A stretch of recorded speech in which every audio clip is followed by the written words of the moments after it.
हाय, hello, नमस्कार मित्रमैत्रिणींनो, कसे आहात? मजेत ना? मजेतच असायला हवे. तर मित्रमैत्रिणींनो, केस गळतीने तुम्हीही त्रस्त आहात का? चला तर मग निसर्गाने दिलेला एक घटक आपल्या केसांसाठी कसा वरदान ठरू शकतो ते आपण बघूयात. आता तुम्हाला प्रश्न पडला असेल, हा घटक नेमका कोणता? तर तो घटक आहे कढीपत्ता. तर कढीपत्ता खाल्ल्याने केस गळती कमी होते, कारण कढीपत्त्यामध्ये आयर्नचे प्रमाण जास्त असते, त्याच्यामुळे हिमोग्लोबिन वाढून आपली केस गळती कमी होते. त्याचप्रमाणे कढीपत्त्यामध्ये B6 आणि B9 हे व्हिटॅमिन असल्यामुळं केस अकाली पांढरे होणे कमी होते. त्याचप्रमाणे केसातील कोंडासुद्धा कमी होतो, कारण कढीपत्त्यामध्ये व्हिटॅमिन A असते. ते केसांच्या मुळांना पोषण देते, कोरडेपणा कमी करते. व्हिटॅमिन ईमुळे रक्ताभिसरण सुधारून केस मजबूत होतात.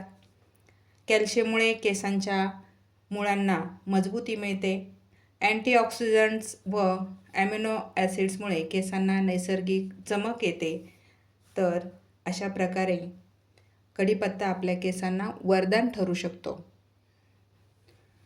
फोडणीत घातलेला कढीपत्ता आपण कधी ताटाबाहेर फेकतो हे आपल्यालाही कळत नाही, परंतु चटणीच्या स्वरूपात खाल्ल्यास भरपूर खाल्ला जातो. जेवणाची लज्जत वाढते, तोंडाची चव वाढते. अशा गुणकारी कढीपत्त्याच्या चटणीची रेसिपी आपण आपल्या या आजच्या व्हिडिओमध्ये बघणार आहोत. सर्वात प्रथम आपण कढीपत्त्याच्या चटणीसाठी लागणारं साहित्य बघूयात. आपलं मुख्य साहित्य म्हणजे 2 वाटी सुकवलेला कढीपत्ता. मी हा 2 दिवस घरात सुकवून घेतलेला आहे. पाहू शकता तुम्ही, एकदम कुरकुरीत झालेला आहे.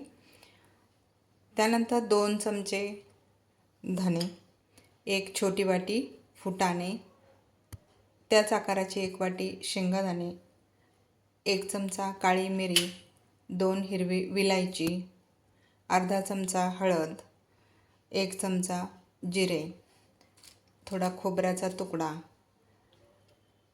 शेंगादाणे आणि फुटाणे ज्या वाटीने घेतलेले आहेत तेवढीच वाटी तीळ, लाल तिखट चवीनुसार, तुम्हाला कमी जास्त लागत असेल तर तसं करू शकता, 2 चिमूट हिंग आणि 4 कांड्या मी लसूण सोलून घेतलेला आहे आणि चवीपुरतं मीठ. तर हे सगळं साहित्य आपल्याला एवढं या चटणीसाठी लागणार आहे. हे सर्व साहित्य आपण आता कढईमध्ये खमंग भाजून घेणार आहोत आणि त्यानंतर त्याची मिक्सरला पावडर करून घेणार आहोत. हे सर्व जिन्नस मी आता खमंग भाजून घेतलेले आहेत. कढीपत्ता कुरकुरीत होईपर्यंत मंद आचेवर त्याला भाजलेला आहे.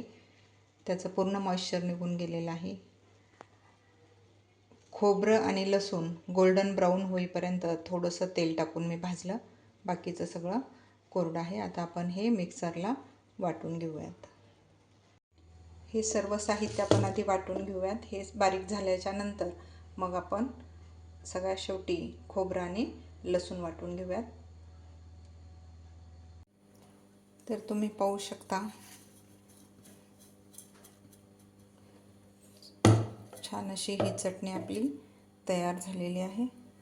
ट्राय करा आणि खाऊन बघा. आवडल्यास कमेंट करा, लाईक, शेअर आणि सबस्क्राईब करा. धन्यवाद. अशा प्रकारे हे भाजलं. बाकीचं सगळं घेऊया.